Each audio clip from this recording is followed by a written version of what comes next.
പുതുതായി ഉടമ്പടി എടുക്കുന്നവർ കൃപാസനം മാതാവിൻ്റെ അടുത്തുള്ള കൃപാസനം പേടകത്തിനടുത്ത് മുട്ടുകുത്തി നിന്ന് കൃപാസനം പ്രത്യക്ഷീകരണ പ്രാർത്ഥന ചൊല്ലി പ്രതിജ്ഞ എടുക്കുന്നതാണ് നാം ഇപ്പോൾ കണ്ടുകൊണ്ടിരിക്കുന്നത്.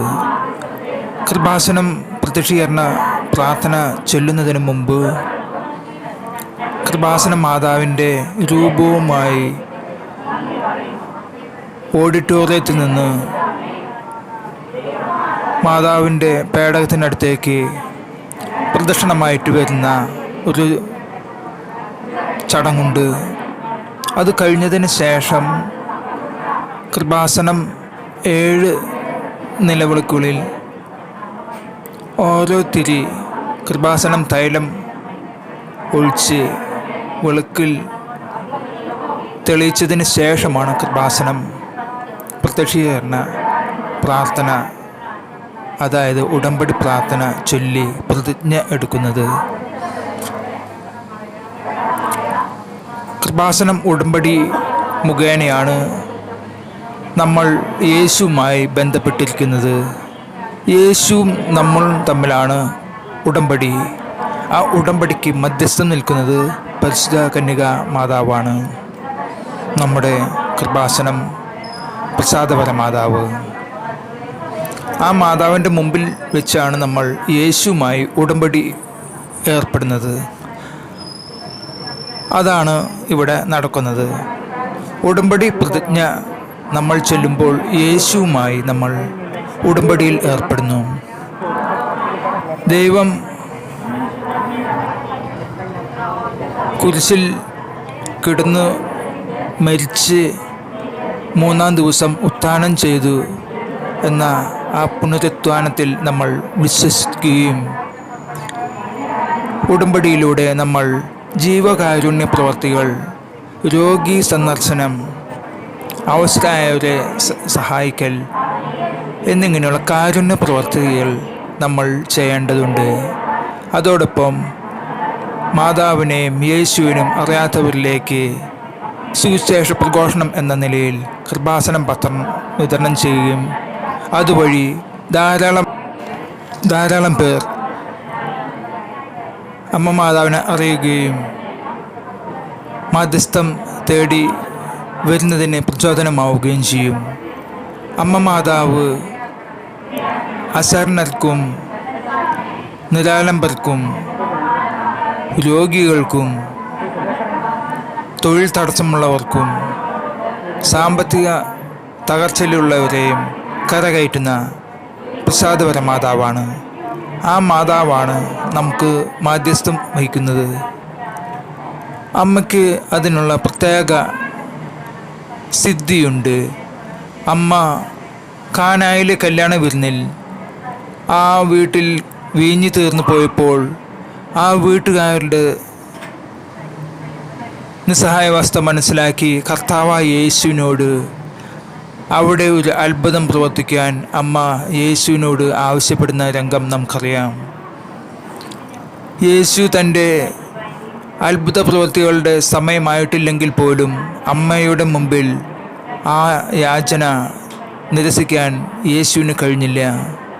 6 കൽഭരണികൾ നിറയെ വെള്ളം ഒഴിച്ച് അതിനെ വീഞ്ഞാക്കി യേശു അവിടെ ആദ്യമായി അത്ഭുതം പ്രവർത്തിച്ചു. അമ്മയോട് നമ്മൾ മധ്യസ്ഥം അപേക്ഷിച്ചാൽ അമ്മ നമ്മെ കൈവിടുകയില്ല എന്നുള്ളതിൻ്റെ ഒരു ശക്തമായ സൂചനയാണ്. അമ്മ എല്ലാം കണ്ട് അറിയുന്ന ഒരു അമ്മയാണ്. എലിസബത്ത് ഗർഭിണിയായ വാർത്ത അറിഞ്ഞപ്പോൾ മാതാവ് ദിവ്യ പൈതലായ യേശുവിനെ ഉദരത്തിൽ വഹിച്ചിരിക്കുന്ന സമയത്ത് തിടുക്കത്തിൽ എലിസബത്തിനെ കാണാൻ പോവുകയുണ്ടായി. അങ്ങനെ തിടുക്കത്തിൽ മറ്റുള്ളവരുടെ കാര്യങ്ങളിൽ ഇടപെടുന്ന അമ്മ മാതാവിനെയാണ് നമുക്ക് ബൈബിളിൽ കാണാൻ കഴിയുക. താൻ സ്വയം ഗർഭിണിയായിരിക്കെ തൻ്റെ ചാർച്ചക്കാരിയായ എലിസബത്ത് ഗർഭിണിയാണെന്ന് അറിഞ്ഞപ്പോൾ അവരെ ശുശ്രൂഷ ചെയ്യാൻ തിടുക്കത്തിൽ പുറപ്പെട്ട പരിശുദ്ധ കന്യാമാതാവ്. ആ അമ്മയുടെ സ്നേഹം, അതിൻ്റെ മുമ്പിൽ യേശുനാഥനെ നിരസിക്കാനാവുകയില്ല. അതുകൊണ്ടാണ് അമ്മ നമുക്ക് വേണ്ടി മാധ്യസ്ഥം നിൽക്കുന്നത്. ഇപ്പോൾ കൃപാസനം ഉടമ്പടി പ്രാർത്ഥന അവർ എത്തിച്ചു കഴിഞ്ഞു. അതിനുശേഷം അവർ ഉടമ്പടി നിയോഗങ്ങൾ എഴുതിയ ഉടമ്പടി പത്രിക 6 മടക്കി ഉടമ്പടി പേടകത്തിൽ നിക്ഷേപിക്കുന്ന സമയമാണിത്. ഓരോരുത്തരും വരിവരിയായി ഉടമ്പടി പേടകത്തിൽ തങ്ങളുടെ 6 നിയോഗങ്ങൾ എഴുതിയ ഉടമ്പടി പത്രിക അതിൽ നിക്ഷേപിച്ച് മാതാവിനോട് പ്രാർത്ഥിച്ച് വണങ്ങിപ്പോകുന്ന കാഴ്ചയാണ് നമ്മൾ ഇപ്പോൾ കണ്ടുകൊണ്ടിരിക്കുന്നത്. അമ്മേ, കൃപാസനം പ്രസാദപര മാതാവേ, ഓരോ മക്കളിലേക്കും അവരുടെ നിയോഗങ്ങളിലേക്കും അമ്മേ കടന്നു ചെല്ലണമേ. അവരുടെ അയോഗ്യതയിൽ അമ്മേ അവർക്ക് താങ്ങും സഹായമായി നിന്നുകൊണ്ട് കർത്താവായ യേശുവിനോട് മാധ്യസ്ഥം അപേക്ഷിച്ച് അവരുടെ നിയോഗ ഉടമ്പടികൾ നിവർത്തിച്ചു കൊടുക്കണമെന്ന്. മാതാവേ, ഞങ്ങൾ ദുർബലരും അശരണരുമാണല്ലോ. ഞങ്ങളുടെ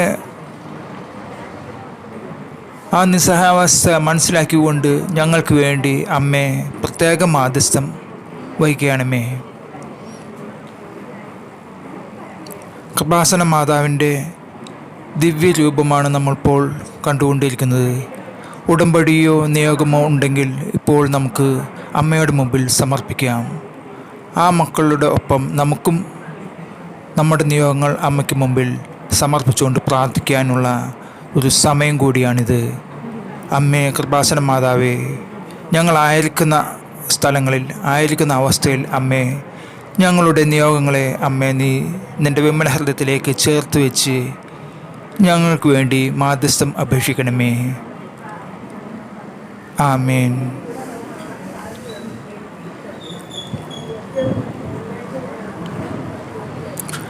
കൃപാസനം ഉടമ്പടി ആദ്യമായി എടുത്തവരുടെ പ്രതിജ്ഞയാണ് നമ്മൾ കണ്ടത്. ഇത് സാക്ഷ്യങ്ങൾ രേഖപ്പെടുത്തുന്ന സ്ഥലമാണ്. അവിടെ ഒരു ബഹുമാനപ്പെട്ട കന്യാസ്ത്രീ ഇരിക്കുന്നുണ്ട്. അവരോട് നമുക്ക് നമ്മുടെ സാക്ഷ്യങ്ങൾ നിവർത്തിച്ചിട്ടുണ്ടെങ്കിൽ അത് പറയാവുന്നതും സാക്ഷ്യങ്ങൾ കൃപാസനം മാതാവിൻ്റെ മുമ്പിൽ പറയാനുള്ള അവസരം നമുക്ക് ലഭിക്കുകയും ചെയ്യും. അതിൻ്റെ ക്യൂ ആണ് ഇപ്പോൾ കണ്ടത്. ഇത് നമ്മൾ കൃപാസനം പുതുക്കിയവരുടെ ഭാഗമാണ്. അവർ കൃപാസനം പുതുക്കിയതിന് ശേഷം ഉടമ്പടി തൈലം വാങ്ങി നിലവിളക്കിൽ തൈലം അല്പം ഒഴിച്ച് തിരി തെളിയിക്കുന്നതാണ് നമ്മൾ ഇപ്പോൾ കാണുന്നത്. 2-3 പേർ ചേർന്നുകൊണ്ടാണ് ഓരോ തിരിയും തെളിയിക്കുന്നത്. അങ്ങനെ തിരി തെളിയിച്ചുകൊണ്ട് അവർ വീണ്ടും ഉടമ്പടി പ്രതിജ്ഞ ദിവ്യാരാധന കപ്പളയ്ക്കുള്ളിൽ അവർ പ്രതിജ്ഞയെടുക്കും. അതാണ് അവരുടെ ചടങ്ങ്.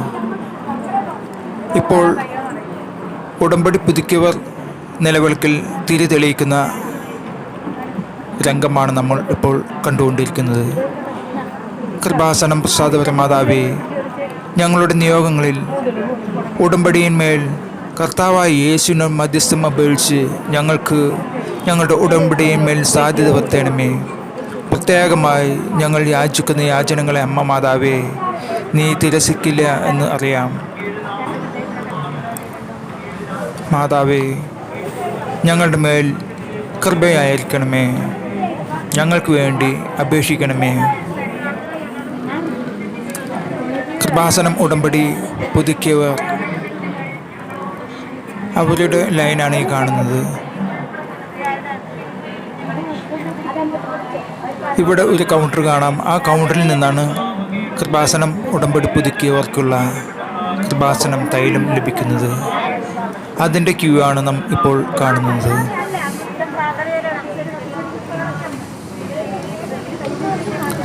കൃപാസനം ഉടമ്പടിയിന്മേൽ നിവർത്തി വരുവാനായിട്ട് നമ്മൾ കാരുണ്യ പ്രവൃത്തികൾ കൃപാസനം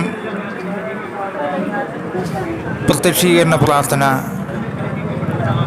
അതിരാവിലെയും, കൃപാസനം മാധ്യസ്ഥ പ്രാർത്ഥന രാത്രി സന്ധ്യാപ്രാർത്ഥനയ്ക്ക് ശേഷവുമാണ് നമ്മൾ ചെല്ലേണ്ടത്.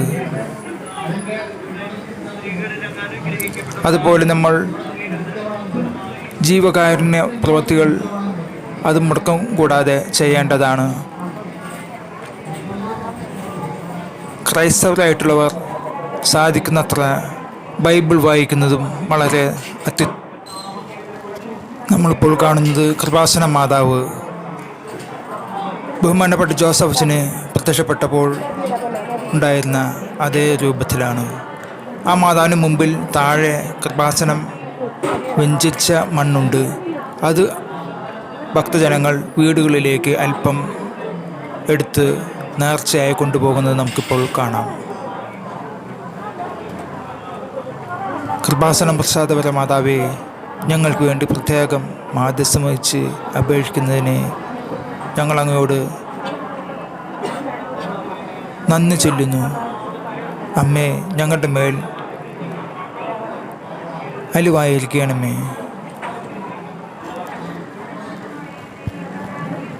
ഇത് കൃപാസനം ഉടമ്പടി ആദ്യമായിട്ട് എടുക്കാനുള്ളവരുടെ കൗണ്ടറാണ്. ഇവിടെയാണ് ടോക്കൺ എടുക്കേണ്ടത്. ടോക്കൺ എടുത്തു കഴിഞ്ഞാൽ രണ്ടാമത്തെ നിലയിലാണ് കൃപാസനം. പുതുതായിട്ട് എടുക്കുന്നവർക്കുള്ളൊരു ക്ലാസ് ഉണ്ട്. ഏകദേശം 1.5-2 മണിക്കൂറോളം ക്ലാസ് ഉണ്ടാവും. ബഹുമാനപ്പെട്ട ജോസഫ് അച്ഛനാണ് അതിന് നേതൃത്വം നൽകുന്നത്.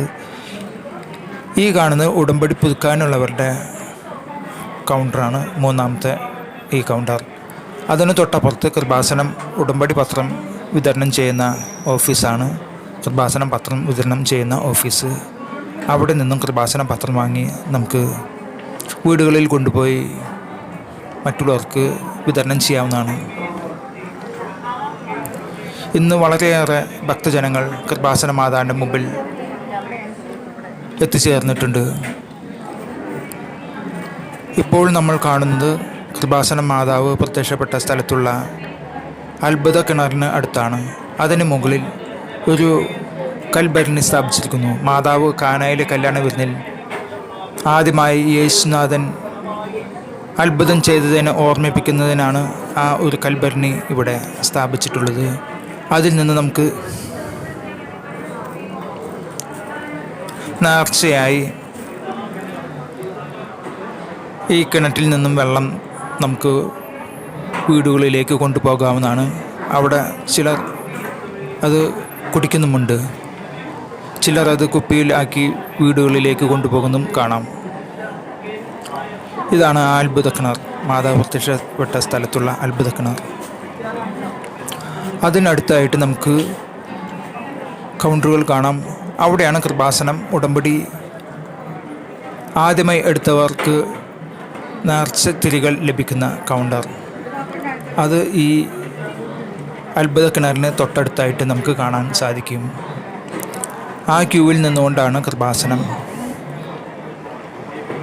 ഉടമ്പടി നേർച്ച തിരികൾ നമുക്ക് വാങ്ങാൻ സാധിക്കുക. ഇതാണ് ആ കൗണ്ടർ.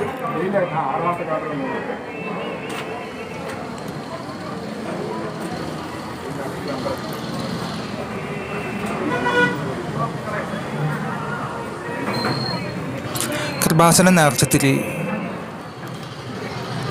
എല്ലാവർക്കും അങ്ങനെ കിട്ടുന്നതല്ല. അതിന് പ്രത്യേക കണക്കുണ്ട്. ആ കണക്കനുസരിച്ച് തിരി കൊടുക്കുകയുള്ളൂ.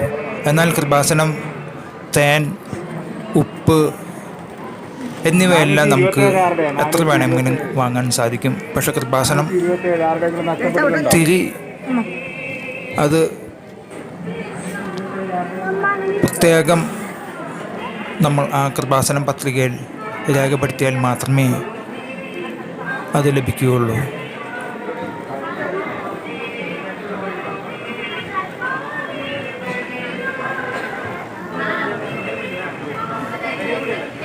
ധാരാളം ഭക്തജനങ്ങൾ കൃപാസനം ഉടമ്പടി പുതുക്കാനായിട്ട് ഇവിടെ വന്നിട്ടുണ്ട്.